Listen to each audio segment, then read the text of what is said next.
Secretary Rex Gatchalian. We have also Undersecretary for Policy and Plans Adonis Group. P. Solid, Undersecretary for Policy and Plans Group. Undersecretary for Yusek General Edward Justine Administration Ordin. and Support Undersecretary Services for Group. General Yusek Administration Monina and Josefina Support Romualdez. Services. Undersecretary for Operations. Yusek Diana Rose Cahipe. Undersecretary for Disaster Response Management. Yusek Denise Florence Bernos Bragas. Undersecretary for Standard and Capacity Building. Yusek Wilma B. Cabrera, Undersecretary for Poor Peace. Yusek Eduardo M. Punay, Undersecretary for Innovations. Yusek Alan Tanhusay, Undersecretary for Inclusive and Sustainable Peace. Yusek Fatima Aliyah Dimaporo, Undersecretary for Legislative Liaison Affairs. Yusek Ruina Nina Taduran, Undersecretary for External Affairs. We have also ASEC Irene Dumlao, Assistant Secretary for Legislative and Liaison Affairs. We have also ASEC Janet M. Armas, Assistant Secretary for Standard and Capacity Building. ASEC Florentino Wayuloya, Assistant Secretary for Operations. ASEC Maria Evelyn Macapobre, Assistant Secretary for Poor Peace. Assistant Secretary Marites Maristela, Assistant Secretary for NHT SPR. ASEC Juan Carlos Marquez, Assistant Secretary for Policy and Plans Group. ASEC Janus Sidayao, Assistant Secretary for Finance. ASEC Ada Colico, Assistant Secretary for Operations. ASEC Ladir H. Brengas, Assistant Secretary for Innovations. We have also ASEC Julius Ezequiel Gorospe, the Chief Information Officer. And we also acknowledge the head of the following agencies: Executive Director Ed Angelo Tapales, Director CWC, Council for the Welfare of Children. We have also Executive Director of the National Authority for Child Care, Executive Director Hanila Estrada, Executive Director of the NCDA, Juvenile, the National Council on Disability Affairs, Executive Director Joniro D. Frajeras. We have also Executive Director Tricia Claire Oko of the Juvenile Justice and Welfare Council. We have also the Secretary of the National Commission, National Anti-Poverty Commission, Secretary Lupis Santos. We have also the Chairperson of the National Commission on Indigenous Peoples. We have Chair Alan Capuyan, and the Chairperson of the Presidential Commission for Urban Poor. We have Chair Elpidio Jordan Jr. Likewise, may we also acknowledge the regional directors who are present today in this briefing. Likewise, may we also acknowledge the following members present in this budget briefing. We have on the list Deputy Speaker Christine Singson Mihan. We have also Deputy Speaker Isidro T. Ungab, Minority Leader Marcelino Libanan. We have also Senior Vice Chair Stella Luz A. Kimbo, Vice Chair Jose C. Alvarez, Vice Chair Chingbe Bernos, Vice Chair Raul Angelo Gil D. Bongalon. We have also Vice Chair Jocelyn C. Lim Kaichong. We have Vice Chair Ronald Singson, Vice Chair Alfonso Umali. We have also Vice Chair James Jojo Ang. We have Representative Mark Go, Representative Edsel C. Lagman, Representative Agustina Dominic Dice TC Pancho. We have Representative Arlene Brosas, Representative Loreto B. Acharon, Representative Wilfrido Mark B. Inverga. We have also Representative Raul Daniel Emanuel, Representative Jardine Jess M. Romaldo, and Representative Khaled Dimaporo. That's all. Thank you, Madam Chair. Okay, so thank you all for coming today, and most especially I would like to thank our former colleague here in Congress and now Secretary Rex Gatchalian of the DSWD and its attached agencies. So it is a privilege for me to once again be given the responsibility of sponsoring the DSWD's budget, as I have been doing so for previous years. And I would like also to acknowledge my co-sponsors for the DSWD budget. We have Congresswoman Rachel Arenas, Congressman Eric Yap, also a former Committee on Appropriations Chairman, Congressman Alfonso Boy Umali, Congresswoman Midi Kua for the NCIP, Congressman Ronald Singson, and Congressman Arthur Celeste.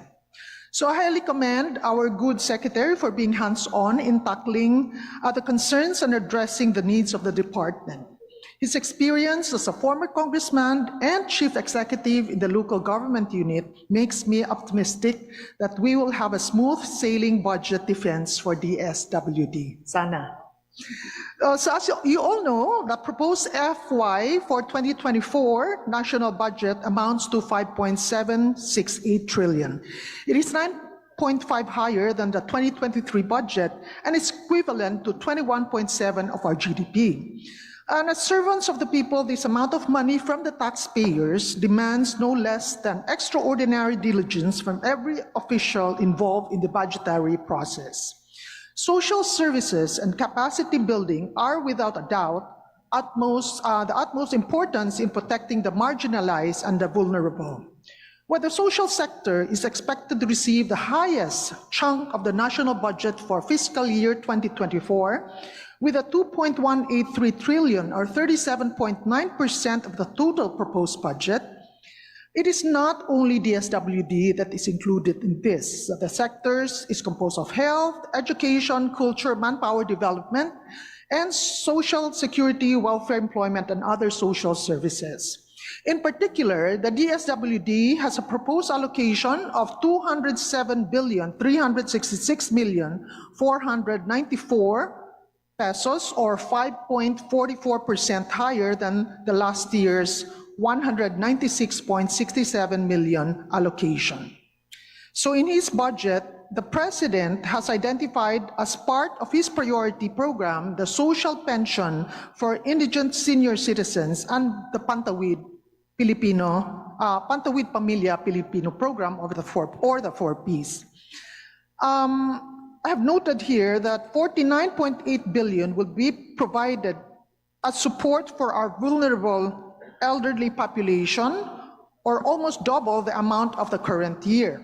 And this is a result of our efforts here in Congress in pushing for the enactment of Republic Act 11916, which introduced an additional 500 pesos to senior citizens' monthly pension, so bringing it up to 1,000 pesos.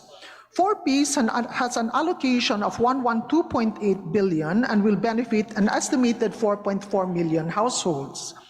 The Protected Services for Individual and Families in Difficult Circumstances has a proposed allocation of almost 20 billion to provide financial assistance to nearly 3.9 million individuals and families. And the Sustainable Livelihood Program is to receive 5.6 billion to support household beneficiaries through the DSWD Micro Enterprise Development Track, or the Employment Facilities Track. So as we deliberate this budget, let us ensure that DSWD will be able to provide enough social protection that is responsive to reality. We must be able to justify this amount of appropriation and augment if it is necessary. It must address the needs of the public without compromising fiscal prudence. So with this, Secretary Rex Gatchalian, you may now proceed with your presentation. Good morning, Madam Chair, the honorable members of the Subcommittee on Social Welfare of the Committee on Appropriations. Magandang umaga ho sa inyong lahat. Before I start, I just want to put it on record that it's good to be back in the House in a different capacity. Pero iba rin ho pala yung pakiramdam na dito ka na sa side na kaupo at ikaw yung sasagot, hindi ikaw yung magtatanong. That fact is not lost in me and it still feels very surreal.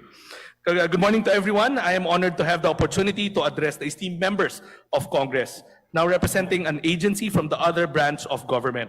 I'm here to present DSWD's plans, priorities, and strategies in fulfilling our mission of improving the well-being and uplifting the lives of the poor.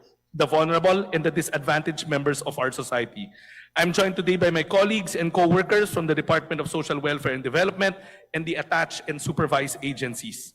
Our department is dedicated to promoting social welfare, empowerment, and social protection for all Filipinos. Our mission is deeply rooted in the values of compassion, dignity, and solidarity. We understand that our role goes beyond just providing financial assistance. It is about fostering a society where every individual, regardless of their circumstances, can thrive and contribute to the betterment of our nation. The budget we are discussing today is not just numbers on a spreadsheet. It represents the potential to make a tangible difference in the lives of countless of families and communities across the country.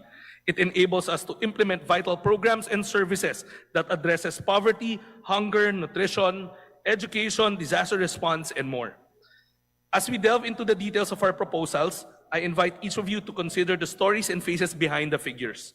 Every peso allocated has the potential to spark positive change, to always look after the best interests of the child, to provide families that means to overcome adversity, or to give our elderly citizens the care and respect they deserve.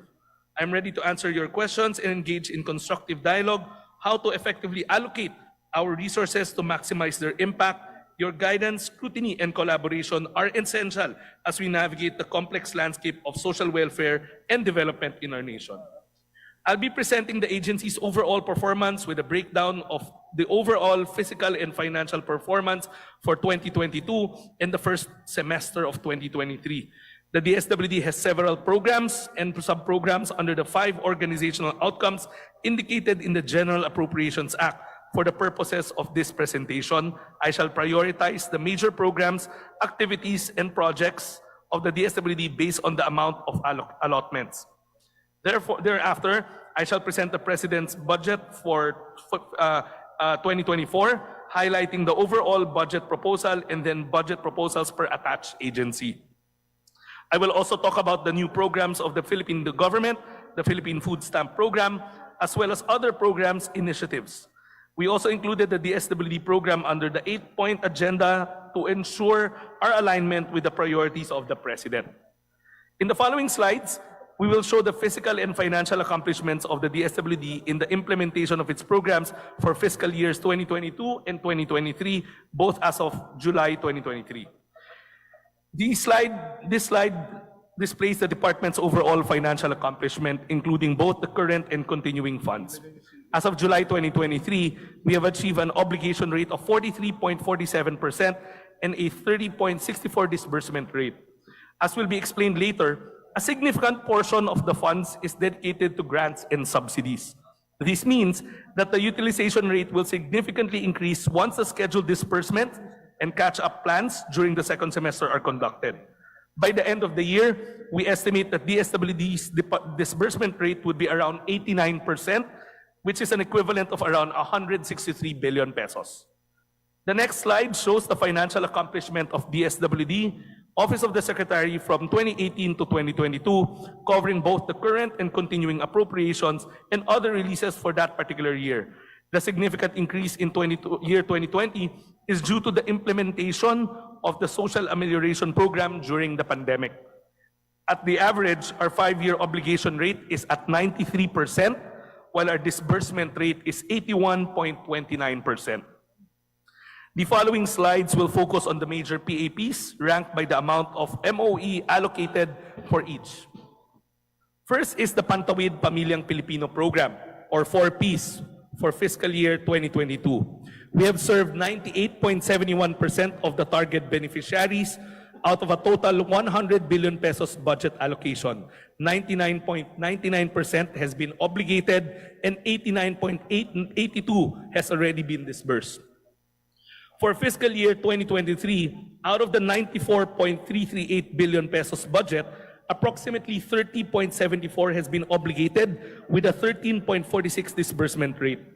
Admittedly, this is a bit low because we are in the process of completing the validation and further assessment of the 4Ps beneficiaries who were tagged as non-poor under the Listahanan 3 using our tool called the Social Welfare Development Indicators, or SWEDI. We hope to complete the assessment process by the end of September 2023 to determine the continued eligibility of the households, whether they should be retained as active beneficiaries or they should exit the program. In case of exit, this will facilitate the integration of new beneficiaries as replacements to reach the target of 4.4 million households. Let me explain that this low utilization is a temporary state, as the DSWD is currently fast-tracking the validation of existing households who are tagged as non-poor by the recent listahanan and the registration or of replacement household to reach the 4.4 million target households by October 2023. We'll also expedite the payment for the enhanced support services intervention and facilitate payment of cash grants deficit for pay period 6 of 2017 and 2018. While we do this, it is expected that the incremental operating costs will also increase, which will mean more utilization of the funds. Based on the projected presentation, the 4.4 target will be completed by October-November pay period and will be maintained until December 2023. By then, a total of 96.55 billion, inclusive of incremental operating costs, will be obligated, which will translate to 94% utilization rate. Any unutilized amount can be attributed to the relative low number of households at the start of the year until the payment period 4 of 2023 and withholding of cash grants for households who have failed to comply with the conditionalities under the 4Ps Act. The second PAP is social pension for indigent citizens. In 2022, the social pension program successfully served 4.052 million senior citizens, which accounts for 99.21% of the total beneficiaries. Out of the total allotment of 24.987 billion for 2022, more than 99% was obligated and disbursed. For 2023, out of the target 4.08 million beneficiaries, the DSWD was able to provide assistance to a total of 3.588 million senior citizens, which corresponds to 87.83% of the fiscal target. The payment, which is semestral in frequency, is ongoing, and we hope to cover the rest of the target beneficiaries soon. For the financial accomplishment, out of the 24.1 billion allotment, 15.03 or 62.13% has been obligated. Furthermore, 13 billion or 53.95% has already been disbursed. For protective services, the majority of funds is for assistance to beneficiaries served through the AIX program.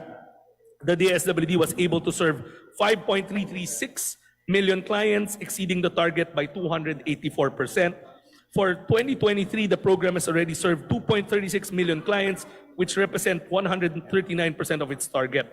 Obligation rate is at around 40.88%, and disbursement is at 36.63%. There has been a challenge in utilization of the capital outlay as the procurement for the construction of a building has resulted to a failure of bidding. For the Sustainable Livelihood Program, a total of 240,668 households, representing 125% of the annual fiscal target, has been served in 2022. Out of the 4.3 billion budget, 99.92% was obligated and 98.81% has been disbursed. For fiscal year 2023, the program has undergone a review and is now implementing new guidelines, which has resulted in an initial fiscal accomplishment of 2.85%. However, despite the ongoing challenges, 30.23% of the 5.896 billion allotment has already been obligated, with a commitment to utilize the remaining funds within the year. With the new guidelines, the balance of 2.695 billion allocated for SLP grants is projected to be fully utilized by end of October, as 1.263 billion has been allocated in August, 679 million in September, and the remaining 753 million in October. Specifically, the utilization will be spurred as a result of the following: continued coordination with partners for the fast-tracking of approval of partnership agreements, repurposing of livelihood settlement grants for former rebels in conflict areas, vulnerable areas. The Field Office 1, 3, 8, and 12 have already coordinated and agreed with the Regional Task Force, or LCAC, ECLIP Committee, and other concerned agencies that if there were be no endorsements of formal rebels until August 31. Hence, the LSG funds will be repurposed to other CVAS and fast-tracking of approval or proposal at the regional level. Next is the supplemental feeding program. The 12th cycle covered by the recent concluded school year 2022-2023 achieved a 99.80% of its 1.936 million targets as of July 31, 2023. It is expected that the 3,949 children will be serviced by this quarter to complete the 120 days feeding cycle. Moving forward, the 13th cycle, which covers the school year 2023-2024, the feeding program is set to begin in September 2023 in accordance to the school calendar. It is expected that the obligation and disbursement of funds will increase as the funds are downloaded to LGUs, National Dairy Authority, and Philippine Carabao Center. Further, payment to suppliers of field offices that conducted regional procurement will commence upon delivery of commodities to the LGU. Next is the provision of services to our clients in residential and non-residential care facilities. Out of the 2022 budget, the program has served 82.44% of its target clients, disbursed 90.40% of its 1.334 billion allocation for MOE. For 2023, a total of 7,153 clients were catered. Of the 1.38 billion allotment, 810 million or 58.61 was obligated. We are expediting the procurement of 48 million 2022 appropriation and 1.1 billion capital outlay for CRCF. We expect to obligate and disburse the amount in the next 5 months. Next is DSWD's Disaster Response and Rehabilitation Program. For fiscal year 2022, a total of 5,399 or 105.9% of the target, 5,098 DSWD QRT members were trained for deployment on disaster response. This overperformance is primarily attributed to the flexibility of some training activities conducted in hybrid setup, wherein participating office sent additional trainees. In the same period, a total of 405,334 or 101.5% of the target poor families were provided assistance for community works, rendered and training participated under the Risk Resiliency Program through cash for work and training. The increase in beneficiaries served in the fiscal accomplishment over target was due to additional targets from regional offices with additional fund augmentation from the central office allotment.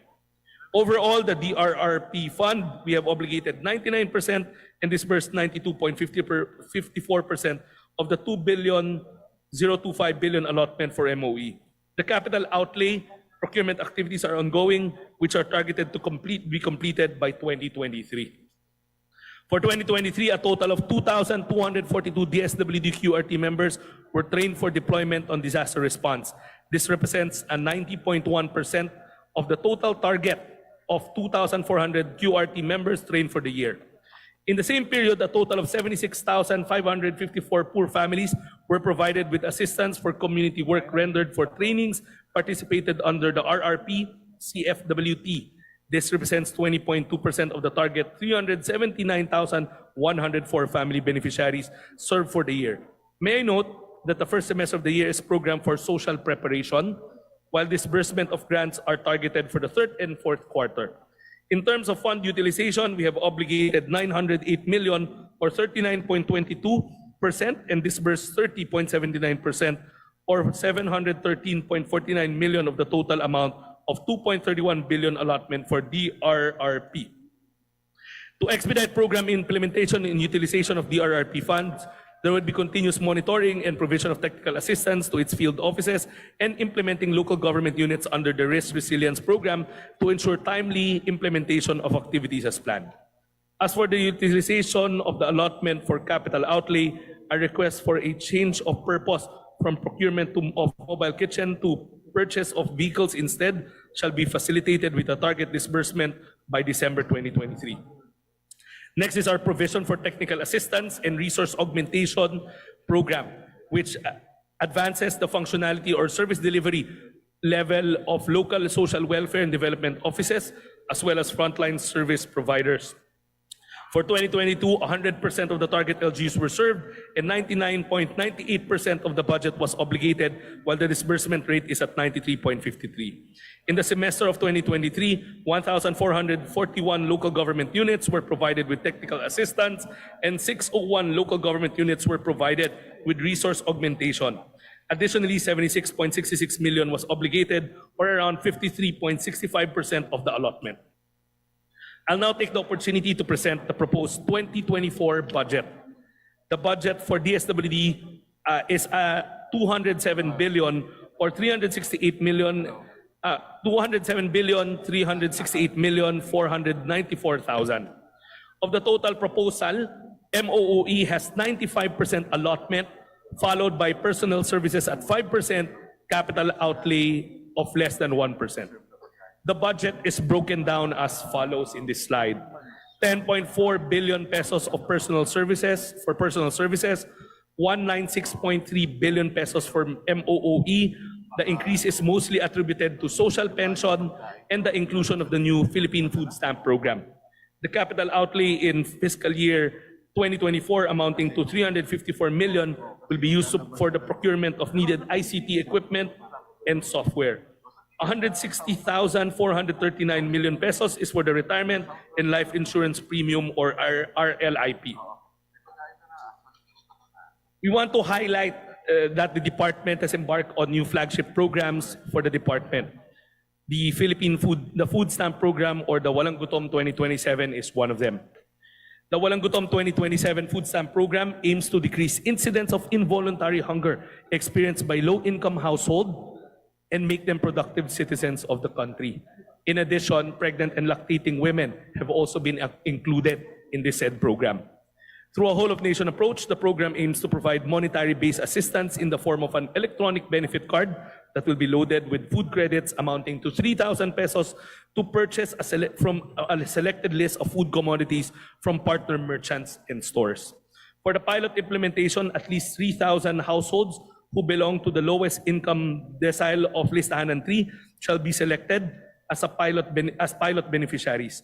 The target areas, as recommended by the World Food Program, it has low safety and security risks for personnel and proximity to the nearest accessible location where personnel and supplies could easily be transported. The program is in collaboration with partner merchants such as small and medium enterprises, supermarkets, and mga kadiwa ng Pangulo, among others. The EBT cards can be used to purchase various food items as recommended by the Food and Nutrition Institute. In anticipation to the identification of the food stamp digital platform, the DSWD will adapt the scope, a web-based application developed by the World Food Program used for beneficiary registration, intervention setups, distribution planning, transfers, and distribution reporting. For 2094, the target in the NEP is 300,000 beneficiaries selected from the 1 million food poor households from Listahanan 3. It is noteworthy to point out that the entire pilot will be funded by an ADB grant to the tune of $3 million. This is the sample food basket for the commodities that can be availed using the EBT. The FSP, or the Food Stamp Program, has 5 key features. Targeted, government resources are limited, thus we must ensure that the assistance we provide goes to the proper beneficiaries. Conditional, we don't want to create another dole-out program. As such, we develop mechanisms to ensure that a beneficiary will eventually graduate from the program to prevent welfare dependency. Measurable, we will use the Listahanan or the CBMS coming in next year, which is mandated to conduct household assessments every 3 years or 4 years to evaluate the well-being of beneficiaries if it is improved over time. Whole-of-nation approach. Real and positive impact can only be achieved through the convergence of programs of the government and the private sector. Digital, and as per the directive of the President, it will be digital for transparency, efficiency, and ease of use. Upon my assumption into office in February, we have endeavored to innovate existing programs and implement new projects, one of which is the Tarab Basa Tutoring Program funded by the Kalay Seeds KKB. This is a holistic social welfare and development model that creates a learning ecosystem where college students will be capacitated and deployed as tutors and youth development workers. As tutors, they will teach children who are struggling to read or are non-readers. The youth development workers will conduct parenting sessions with parents or guardians on the care of protection of children and guide them to be the first teachers at home or the nanay-tatay teacher. This program is a reformatting of the educational assistance of the department and is on its pilot run. As of August 8, 2023, the DSWD together with DepEd has trained 3,989 tutors out of the 6,388 target tutors. This is currently being piloted in partnership with the universities listed above. Next on our innovation program is Oplan Pag-abot. The Pag-abot program is a convergence of PAPs of the department such as the protective services for individuals and families in difficult circumstances, comprehensive program for street children, services in residential care facilities, and the Kalahi Seeds to complement each other of families in a more holistic approach. Prior to the conduct of the actual reach-out profiling of individuals and families in street situation is being conducted round the clock by the Oplan Pag-abot team. During the reach-out operation, individuals and families were admitted to the designated processing center where meals and antigens are provided and administered. The Oplan Pag-abot social workers also perform intake and assessment. Appropriate interventions were determined, processed, and provided. Furthermore, biometrics and photo capturing are being facilitated at the processing center to support the issuance of Pag-abot identification cards to individuals and families living in street situation that were reached out. Case management using a multidisciplinary approach is conducted to ensure the provision of aftercare services towards the full reintegration of clients in the community. The following slides will show where the DSWD plays a key role in achieving the President Bongbong Marcos's 8-point socio-economic agenda. Under the agenda of ensuring food security, the Enhanced Partnership Program Against Hunger and Poverty will contribute to the national government's effort in addressing hunger and poverty through synergy and convergence of essential services of participating EPA partners directly benefiting the poor sector of the country. To ensure that we address the challenges in health, specifically the issue of nutrition, the Philippine Multisectoral Nutrition Project, which is a project co-implemented with the Department of Health, is envisioned to increase the simultaneous utilization of a package of nutrition-specific and nutrition-sensitive intervention programs to improve behaviors and practices known to reduce stunting in targeted local government units. Under the agenda or strengthening social protection, the following programs and projects will boost the country's human capital and reduce poverty and vulnerability of our people, especially the poor and marginalized. Among these are the National Household Targeting System for Poverty Reduction, Pantawid sa Pamilya Program, Sustainable Livelihood Program, and the Kalahi Seeds Program modalities. To continue, the services for residential and care-based clients, supplementary feeding program, social pension for indigent senior citizen, implementation of the Centenarian Act, protective services for individuals and families in difficult circumstances, which includes the AICS, Assistance to Persons with Disability, comprehensive project for street children, street families, and IPs, especially the Badjaos, the Bangon Project. Included are also the following social protection programs for adolescent mothers and their children, services to displaced people or the deportees, recovery and reintegration program for trafficked persons, disaster response and rehabilitation program, national resource operation, quick response fund, and the implementation of the Pamana program lodged under the department. The following slides will show the project budget proposal of the 3 supervised agencies and 4 attached agencies of the DSWD. The proposed budget, including the attached agencies, is 209,927,561,000. This slide shows the breakdown per attached agency and supervised agencies. The details will be in the next slides. For attached and supervised agencies, it is worth noting that most of them have decrease of budget for 2024. Only PCUP and NCIP have minimal increases in their budget. Shown here is the summary of financial performance of the 7 attached agencies and supervised agencies for fiscal year 2022 as of July 31, 2023. The next slide shows, on the other hand, the financial performance of the first semester of fiscal year 2023. In closing, I'd like to express my gratitude to the members of the House of Representatives for this opportunity to present our budget proposal. Your attention to the matters of social welfare and development reflects a shared commitment to the well-being of our fellow Filipinos. We in DSWD remain steadfast in our mission to uplift the lives of those who are most in need. We recognize that our responsibility extends far beyond the confines of a fiscal year or a budgetary cycle. Our dedication to creating a society that values the dignity and potential of every individual continues to drive our efforts. As we move forward, we are ready to engage in meaningful discussion, and we will take your insights, questions, suggestions to heart. We understand that the challenges we face are complex, and our solutions must be equally nuanced. Your partnership in this endeavor is invaluable, and together we can make a lasting impact on the lives of the marginalized and vulnerable. I assure you that the DSWD under my watch will be diligent in executing the budget allocations to achieve the goals we have discussed today. We will be transparent in our actions, ensuring that the resources entrusted to us are used efficiently and effectively for the betterment of our nation. Thank you once again for your time, attention, and dedication to the welfare of our people. Magandang umaga, maraming salamat ho. Thank you very much, Secretary Rex, and we also look forward to working with you, and I see a lot of new initiatives which this Congress is also very much willing to support. Madam Chair. Okay, Congressman Edsel Lagman. Madam Chair, just a short manifestation. On behalf of the 1st District of Albay and the Province of Albay, I wish to thank Secretary Rex Gatchalian and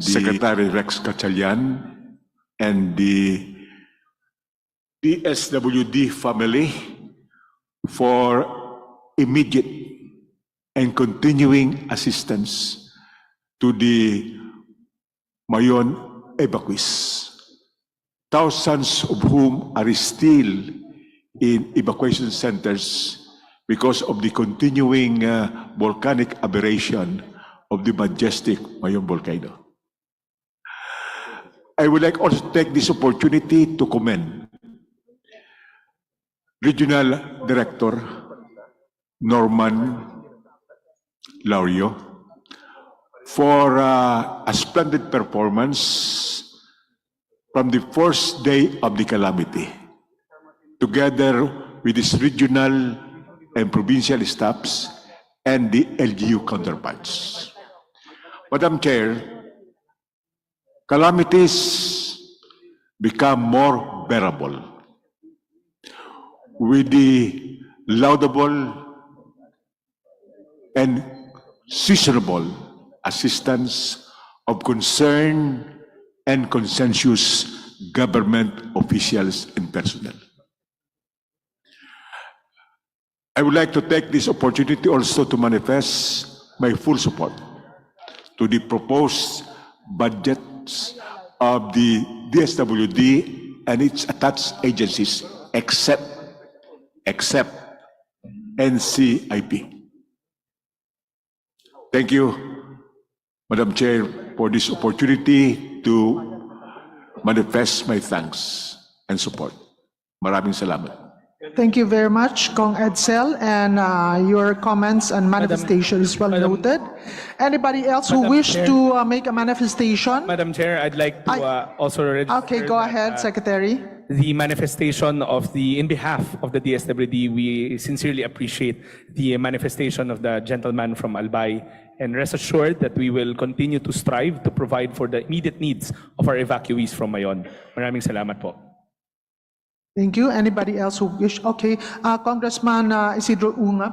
Madam Chairperson, Madam Chairman, just an inquiry. We usually afford special courtesy here for former members of the House. Secretary Rex is a member of the Congress, 19th Congress, and my colleague in the 14th, 15th Congress, and 16th Congress. So matagal-tagal din natin kasama dito. Shall we go through the process of hearing his budget?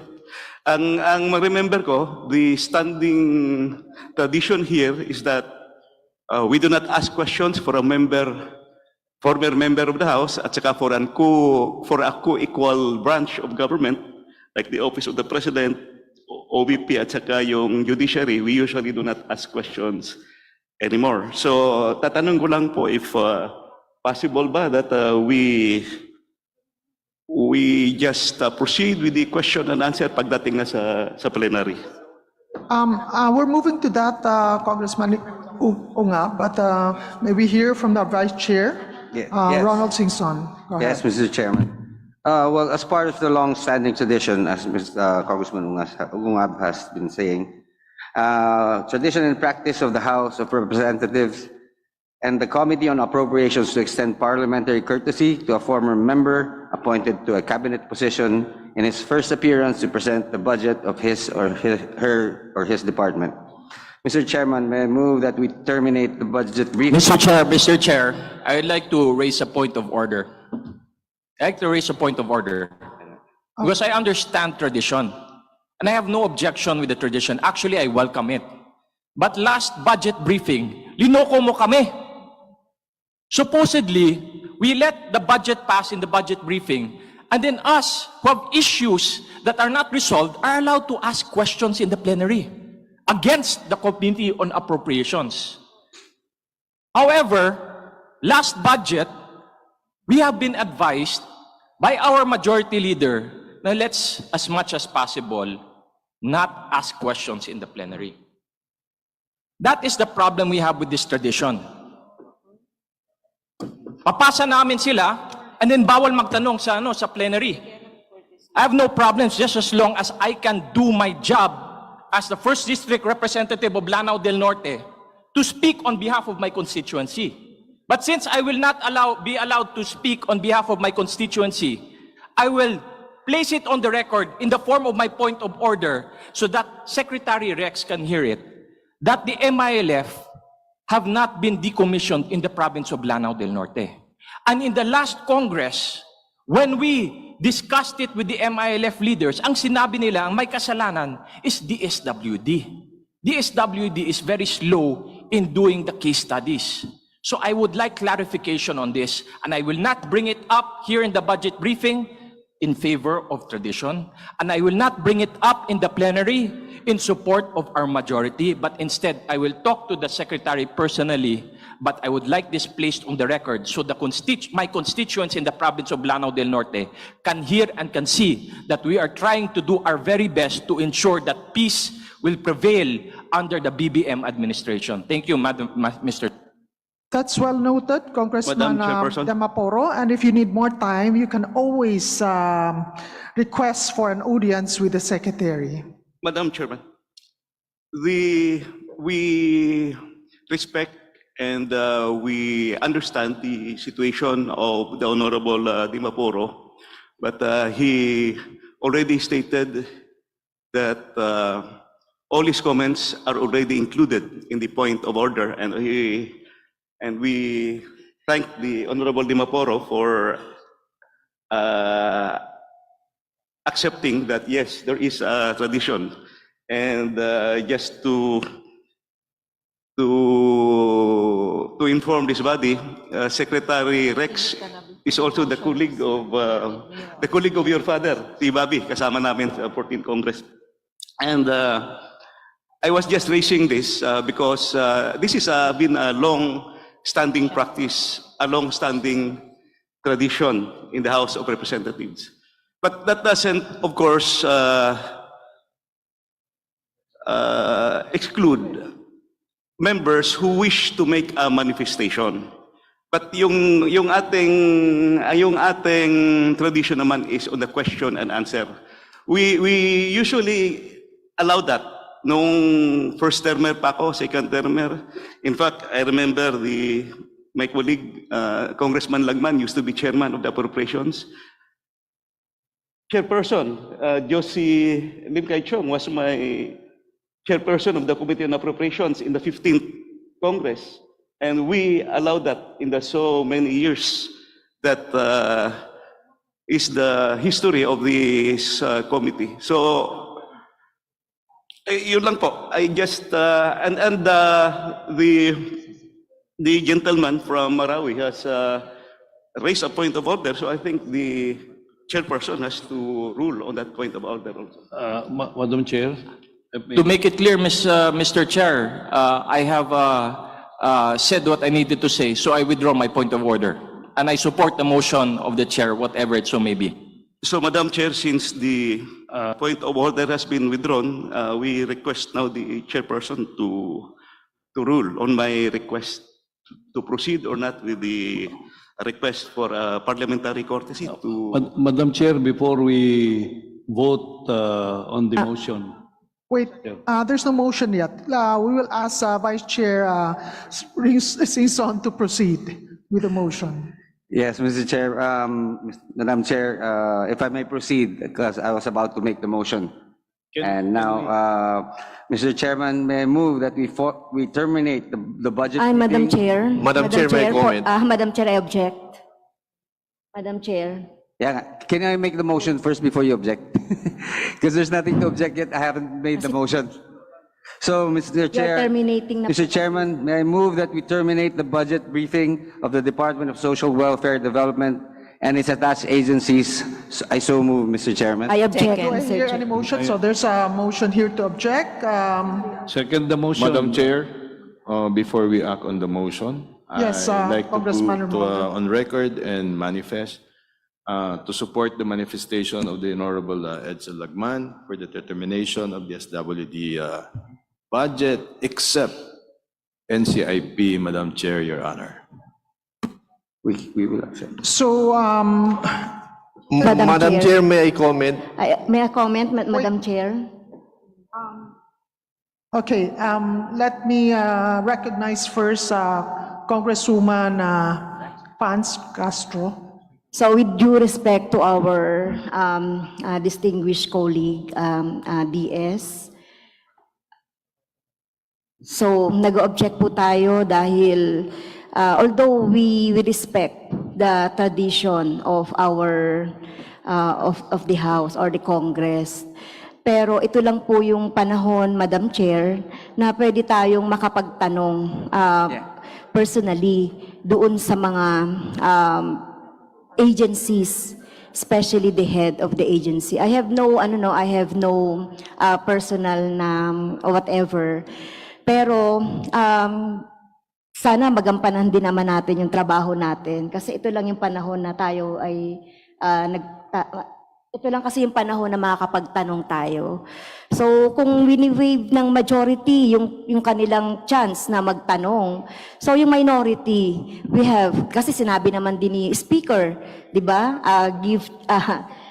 Prioritize yung mga minority na gustong magtanong. So, nirerespeto po natin yung tradisyon, pero dapat din bigyan tayo ng pagkakataon na makapagtanong. Anyway, ito naman po ay para din dun sa ating na mga policy, yung may kinalaman sa constituents, etc. I think naman, willing din naman ang ating former colleague, Secretary Rex Gatchalian, to answer some of our questions. Thank you, Yes, Madam Chair. Congresswoman, we're getting there, and there's a motion to object the termination, but so Congressman Singson, would you do a Madam another Chair, motion? Madam Chair, Madam Chair. In view of that, hold on, please. Excuse me. In view of that, I withdraw my motion for approval pending the. I wish to interpolate, Madam motion Chair. to terminate, and we will listen to the objections. Yes, so there's a motion to withdraw his motion to terminate, and so at this point, we will accommodate the minority members to proceed with their questions or interpellation. Madam Chairman, this is not an objection to the objection, but I'd just like to manifest that these questions that was being allowed to accommodate the minority should not set a precedent as to the objection to the tradition, practice of this House. The tradition still goes on, and as I have said earlier, we usually allow some manifestations if they would want to do so. What I mean is that this house is getting stronger through our traditions. I beg to disagree to say that sometimes the tradition will need to be changed or so whatsoever. So I believe that I just want to manifest that if this committee will allow questions, this should not set a precedent to change the tradition of the House that we give due parliamentary courtesy to former members of this body who joins the executive department. Thank you. That's duly noted, Congressman Ungab. So right now, we are giving actually preferential treatment to our minority members. So for their manifestation, so we start with Representative Marisa Magsino. And yes, we have 3 interpellators from the minority, and I would like to state this. Representative Marisa Magsino, Deputy Minority Leader Franz Castro, and Representative Raul Manuel. And after that, we will now move for the termination. And Arlene as well. Arlene, sorry, Congresswoman Arlene. And then after that, we will move for the termination of the... So may we call on Representative Marisa Magsino? Yes, thanks so much, Madam Chair. Congratulations, Secretary Rex Gatchalian, for a well-deserved and wonderful organized presentation. It's very comprehensive. Being an assistant minority leader, I have to do our job. So this is just a clarification from the OFW party list, Mr. Secretary. The DSWD ay meron pong programa, yung social welfare for distressed overseas Filipinos and trafficked persons. Being the representative of the OFW party list, ito po yung aking programa na obvious na interesado ako. Noong 2022 po, ang budget allocation for the program was 174,059,000. Nung naman pong 2023, na-reduce po ito sa 80,908,000. A staggering decrease po ito ng 46.48, so bumaba po ito. Again, sa 2024 naman po, ang proposed budget para sa programa, na-reduce na naman po sa 74,952,000 or decrease of 7.4%. Ang tanong ko po, ano ang reason sa consistent decrease sa funding ng programa, especially from 2022 to 2023? Yung po ba ay dahil sa epekto ng COVID-19 in terms of repatriated OFWs, or ito pong 2022 at 2023, period na po kasi ito ng recovery from the pandemic, at saka marami na po na-repatriate from their host countries. Dapat po, nag-open pa po ito ng more doors of opportunity sa pagtulong sa ating mga OFWs. I hope hindi po nada-downplay yung significance ng recurrence incidents ng human trafficking at abuses committed po against our OFWs. Ang tanong po, may IB provided the data on the following indicators ng programa po natin ng 2022 for the first half of 2023. First, yung number po of distressed undocumented or traffic OFWs provided po ng inyong opisina sa DSWD with our social welfare services. At number 2, yung number po ng OFWs na integrated by DSWD to their families and communities. Very important po ito sa akin dahil ito po ang sektor na nire-represent ko, Mr. Secretary. Madam Chair, thank you. Before I start, I would like to put it also on record that the department and I myself will make myself available to the good Congressman Dimaporo for his to clarify and to make sure that his concerns are addressed. The good Congressman has a point, and we will see to it that all of those details are addressed in my capacity as Secretary. Now, in pursuant to the questions of the good Congresswoman Magsinok, Madam Chair, hihiwalayin ko ho kasi the question is lumped. When it comes to distressed overseas Filipino workers, that was segregated and given to the DMW already. So meaning, anything pertaining to distressed overseas Filipino workers, unti-unti na hong nailipat, including our polo officers.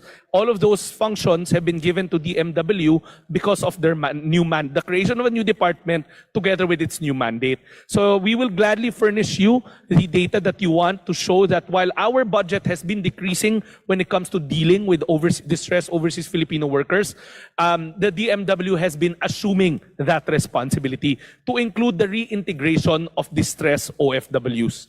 Now, on a second note, hiniwalay ko ho naman yung usapin ng trafficking. That's a very different field altogether.